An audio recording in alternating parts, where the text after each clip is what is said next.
Episode 3 devil's kitchen. 1890களுக்கு அப்புறம் உலகத்தோட பல்வேறு இடங்கள்ல ஆராய்ச்சி பண்ண ஆரம்பிச்ச ஜியாலஜிஸ்ட் எல்லாம் ஒரு சில புவியியல் தன்மைகளை கொண்டிருக்கிற இடங்களுக்கு USBGN, அதாவது United States Board on Geographic Names ஓட தலைமையில பலவிதமான பெயர்களை சூட்ட ஆரம்பிச்சாங்க. அவங்க சூட்டிய பெயர்கள்லயே ரொம்ப சுவாரஸ்யமான பெயர்னா அது நம்ம எல்லாரும் இப்ப அடிக்கடி கேள்விப்படுற டெவில்ஸ் கிச்சன் தான். இவங்க இந்த உலகத்துல மொத்தம் 34 இடங்களை அதனோட ஜியோகிராபிக்கல் தன்மையை வச்சு டெவில்ஸ் கிச்சன்னு வரையறுக்கிறாங்க. இதுக்கு இவ்வளவு ராட்சசத்தனமா பயமுறுத்துற மாதிரி பெயர் வைக்கிறதுக்கு ஒரு முக்கியமான காரணம் இந்த இடங்கள்ல எல்லாம் உயிருக்கு உத்தரவாதம் இல்லாத இடமா இருக்கிறது தான். இந்த மாதிரி இடங்களை சுத்தி வாழ்ந்து வர மக்கள் கிட்ட போய் கேட்டாதான் தெரியும் இந்த டெவில்ஸ் கிச்சன் மாதிரி உள்ள இடங்கள் எத்தனை உயிர்களை காவு வாங்கியிருக்குன்னு. அதனாலதான் அந்த பக்கம் மக்கள் யாரும் போக கூடாதுன்னு தான் இப்படி பெயர் வச்சாங்கன்னு சொல்றாங்க. இதுல மிக பிரபலமான ஒரு டெவில்ஸ் கிச்சன் கலிபோர்னியால இருக்கு. அந்த இடம் வெப்பமயமாகி சுத்தி இருக்கிற காத்துல இருக்கிற ஈரப்பதத்தை சூடாக்கி அந்த இடத்தை நீராவியால நிரப்புறதுனால இதுக்கு இப்படி பெயர் வச்சதா சொல்றாங்க. இன்னொரு சுவாரஸ்யமான டெவில்ஸ் கிச்சன் தான் நியூயார்க் நகரத்தோட பிளாட் க்ளோவ் அப்படின்னு சொல்லப்படுற மலை பிரதேசங்கள். இந்த இடம் இவ்வளவு ஆபத்தானதா இருந்தாலும் இங்க நிரம்பி வழியிற அழகுக்காகவே உயிரை பத்தி கூட கவலைப்படாம தினசரி ஏதாவது ஒரு சில ட்ரெக்கர்ஸ் இந்த இடத்துக்கு டிராவல் பண்ணி போறாங்களாம். இங்க தொலைஞ்சு போனா அவங்கள கண்டுபிடிக்கிறது அவ்வளோ கஷ்டம்னு சொல்லுறாங்க. செங்குத்தா ஏறி இறங்குற பள்ளத்தாக்குகள், வழி முழுவதும் பின்தொடர்ற நீர்வீழ்ச்சியோடைய அழகுக்காகவே பல பேரை வசீகரிக்கிறதா சொல்றாங்க. இந்த டெவில்ஸ் கிச்சனோட ஆழத்துல பல வருட அனுபவம் இல்லாத ட்ரெக்கர்ஸ் யாராலையும் போக முடியாது. அனுபவசாலியான ட்ரெக்கர்ஸ்ல பல பேருக்கு கூட இது மிகப்பெரிய சவாலா இருக்கிறதுனால வருஷம் பல பேர் விபத்துக்குள்ளாகிறதும் இறந்து போறதும் இப்பவும் இங்க நடந்துகிட்டே தான் இருக்கு. ஆனா அதையும் தாண்டி உள்ள போயிட்டு வந்தேன்னு சொல்ற சில பேர் என்ன சொல்றாங்கன்னா அந்த மலைகளோட பள்ளத்தாக்குக்குள்ள ஒரு மிகப்பெரிய நீர்வீழ்ச்சி இருக்கிறதா சொல்றாங்க. அங்க ஓடுற நீர்வீழ்ச்சிகள் எல்லாம் கலந்து சேருற நீர்வீழ்ச்சியே இதுதான்னு கூட சொல்றாங்க. இதுல இன்னொரு அமானுஷ்யமான விஷயமும் இருக்கு. அதுக்கு முன்னாடி எப்படி எல்லா டெவில்ஸ் கிச்சனை சுத்தியும் ஒரு அமானுஷ்யமான விஷயம் இருந்துகிட்டே இருக்கு. சரி, 1890க்கு அப்புறம்தான் மக்கள் யாரும் போக கூடாதுன்னு டெவில்ஸ் கிச்சன்னு பெயர் வச்சாங்க. அப்படின்னா இதுக்கு முன்னாடி இந்த இடத்தெல்லாம் மக்கள் என்னவா சொல்லிட்டு இருந்தாங்க இல்ல நினைச்சிட்டு இருந்தாங்கன்னு யோசிச்சு பார்க்கும்போது தான் இந்த மாதிரி இடங்களை சுத்தி உள்ள அமானுஷ்ய கதைகளோட முக்கியத்துவம் நமக்கு புரிய வருது. இந்த கதைகள் எல்லாம் ஒரு சில பேரோட ஆர்வத்தை தூண்டி அப்படி என்னத்தான் இருக்குன்னு அதை நோக்கி போய் நிஜமாவே ஆபத்துல சிக்க வைக்க கூடியதா இருந்தாலும் பெரும்பாலான மக்கள் பயமுறுத்தி அந்த இடத்துக்கு பக்கத்துல கூட போக விடாம தடுத்து அவங்க உயிரை காப்பாற்றவும் செய்யுது. ஆனா இந்த கதைகள் எல்லாம் நம்ம கேட்டு பார்த்தா அதுல பெரிய சந்தேகங்கள் எதுவும் வராத அளவுக்கு சுவாரஸ்யமா தான் இருக்கு. இப்படித்தான் பிளாட்டி க்ளோவ் மலை பிரதேசங்கள்ல பயணம் செஞ்சு போயிட்டு இருக்கிற ஒரு அப்பாவும் பையனும் அவங்க ட்ரெக்கிங் போற பாதையில ஒரு டெட் பாடிய கண்டுபிடிச்சாங்க. இதுல ஆச்சரியமான விஷயம் என்னன்னா அந்த பகுதியில அதுவரை பல பேர் காணாம போயிருக்காங்க. ஆனா யாரோட பாடியும் இவ்வளவு சுலபமா கிடைச்சதில்ல. அவங்க அந்த ஊர் போலீஸ் கிட்ட இந்த தகவலை கொண்டு சேர்க்கும் போதுதான் அவங்களுக்கு இன்னும் அமானுஷ்யமான பல விஷயங்கள் தெரிய வந்தது. சும்மா பொழுதுபோக்குக்காக அங்க போன அப்பாவும் பையனும் அதுக்கப்புறம் சீரியஸா அங்க போகிற நிலைமை வந்திருந்தாலும் அந்த டெவில்ஸ் கிச்சனுக்கு போயிருப்பாங்களான்னு யாருக்கும் தெரியாது. ஏன்னா அவங்க தெரிஞ்சுக்கிட்ட மர்மங்கள் அப்படிப்பட்டது. அவங்களோட விட்னஸை ஏத்துக்கிட்டு போலீஸ் விசாரணைய ஆரம்பிச்சாங்க. சீக்கிரமாவே அவங்க அந்த டெட் பாடிய அடையாளம் கண்டுபிடிச்சாங்க. சில மாதங்களுக்கு முன்னாடி தொலைஞ்சு போன 71 வயசான ஆனாங்கிற பெண்மணி தான் அது. ஆனா கடைசியா அந்த வயதானவர் தொலைஞ்சு போன இடத்துக்கும் அவங்களோட டெட் பாடி கிடைச்ச இடத்துக்கும் சம்பந்தமே இல்லை. சொல்ல போனா அந்த இடத்துல இருந்து இந்த இடத்துக்கு வர்றது அவங்களோட வயசுக்கு முடியாத ஒரு காரியம்.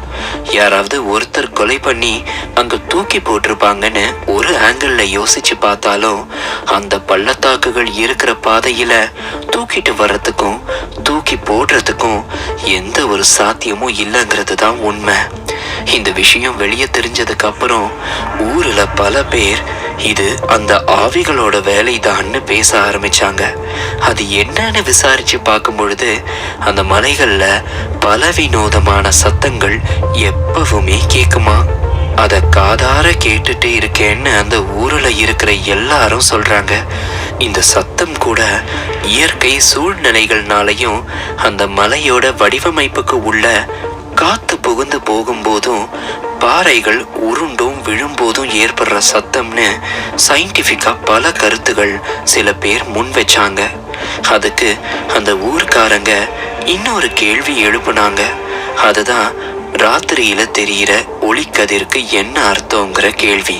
அது என்னன்னு விசாரிச்சா அந்த மலை பிரதேசத்துல நுழையவே முடியாத குகைகள், இடுக்குகள், பள்ளத்தாக்குகள்னு பல விஷயம் இருக்கு.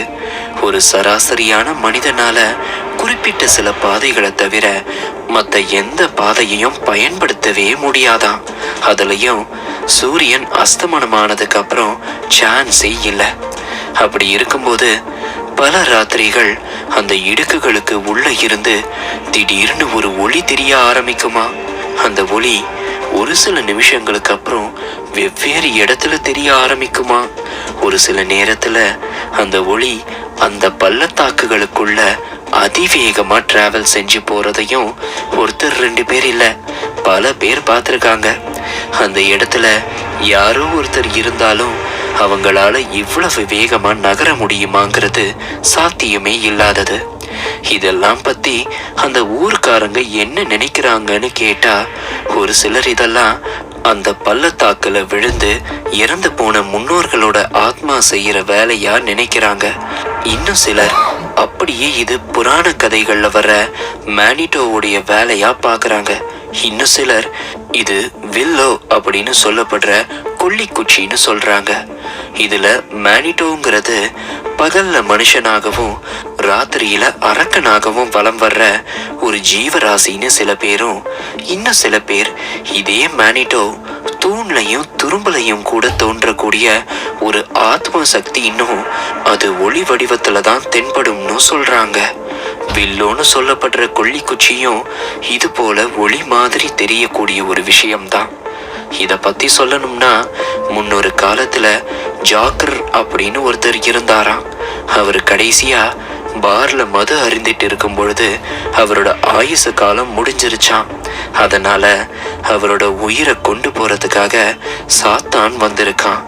வந்த சாத்தான் அவன்கிட்ட கடைசி ஆசை என்னன்னு கேட்க, என்கிட்ட காசு இல்ல, என்னோட அதனால ஒரு தடவை நீ தங்க காசா மாறு, நான் உன்னை வச்சு ஒரே ஒரு தடவை குடிச்சுக்கிறேன்னு சொல்ல சாத்தானும் அப்படியே மாற அந்த தங்க காசை பாக்கெட்டுக்குள்ள இருக்கிற சிலுவையோட அவன் சேர்த்து போட்டுட்டானான். இதனால அந்த சாத்தானால மறுபடியும் அவனுடைய சுய உருவத்துக்கு வர முடியாம போயிடுச்சான். இதுல இருந்து விடுதலை அடையறதுக்காக சாத்தான் ஜாக் கிட்ட கேட்டப்ப ஜாக் 10 வருஷம் அவனோட ஆயுளை அதிகப்படுத்த சொல்லி பேரம் பேசினதுக்கு சாத்தான் சம்மதிச்சதுக்கு அப்புறம் விடுதலை பண்ணானா. இது மாதிரி இன்னும் ஒரு சில முறை சாத்தானையே அவன் ஏமாத்திருக்கான். அப்புறம் ஒரு கட்டத்துல அவன் இறந்து போகிற கட்டாயம் வந்தப்ப அவனை மாதிரி மோசமான ஆன்மாக்கு சொர்க்கத்துக்கு உள்ள வர தடை விதிச்சு தேவர்கள் துரத்திட்டாங்க. நம்மள மாதிரி கெட்டவங்களுக்கு நரகத்துல தனி மரியாதை இருக்கும்னு போனானா. ஆனா அவனை பழிவாங்க நினைச்ச சாத்தான் அவனுக்கு நரகத்துக்கு உள்ளேயும் இடம் கொடுக்காம நரகத்துல இருந்து ஒரு கொல்லிக்குச்சிய கொடுத்து ரகசியமா அழியாத ஆத்மாவோட பூமியில ரகசியமா அலைய விட்டதா சொல்லப்படுது. அந்த ஜாக் தான் இந்த ஒளிக்கு காரணம்னு சிலர் சொல்றாங்க.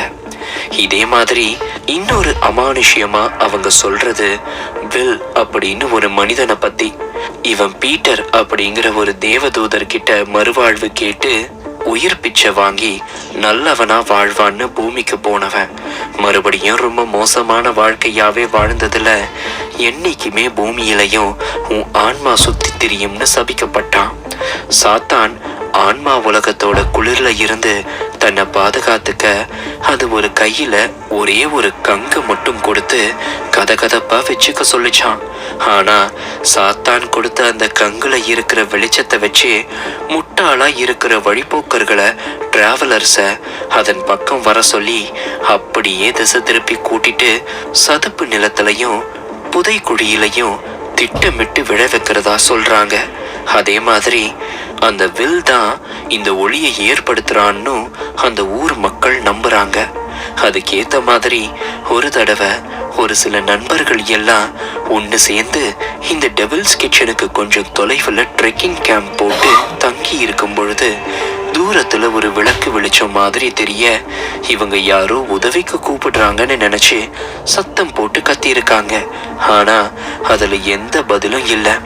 அதுக்கப்புறம் அந்த ஒளி மனிதனால போக முடியாத பாதை வழியா போய் அதே மாதிரி இன்னொரு விளக்கு வெளிச்சத்தோட சேர்ந்துக்குச்சான்.